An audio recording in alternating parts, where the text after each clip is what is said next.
రిజర్వేషన్లలో అక్రమాలకు చెక్ పెట్టేందుకు ప్రయత్నాలు చేస్తోంది రైల్వే శాఖ. రైలు బయలుదేరటానికి అరగంట ముందు వరకు రిజర్వేషన్ టికెట్లు తీసుకునే అవకాశాన్ని కల్పిస్తోంది. ఇకపై 2 సార్లు ప్రయాణికుల లిస్టును ప్రింట్ చేయనున్నారు. దీనివల్ల ఎక్కువ మందికి ఉపయోగం ఉంటుందని భావిస్తోంది రైల్వే డిపార్ట్మెంట్.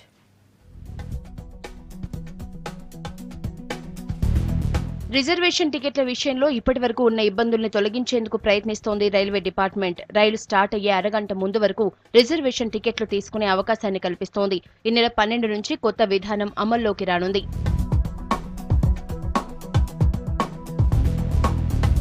రిజర్వేషన్ చార్ట్ను కూడా ఇకపై 2 సార్లు ప్రింట్ చేయాలని డిసైడ్ అయింది రైల్వే శాఖ. రైలు స్టార్ట్ అయ్యే 4 గంటల ముందు ఫస్ట్ చార్ట్ను రెడీ చేస్తారు. బెర్తులు ఖరారయ్యాయో లేదో ప్రయాణికులు తెలుసుకునేందుకు వీలుగా చార్ట్ ప్రిపరేషన్ టైంను ముందుకు జరిపారు. రైల్లో బెర్తులు ఖాళీగా ఉంటే ఆ తర్వాత కూడా ఇంటర్నెట్ ద్వారా గానీ రిజర్వేషన్ కౌంటర్ల ద్వారా గానీ టికెట్ తీసుకోవచ్చు. తుది చార్ట్ను అరగంట ముందు ప్రింట్ చేసి ట్రైన్లో టికెట్ చెక్ చేసే సిబ్బందికి ఇస్తారు.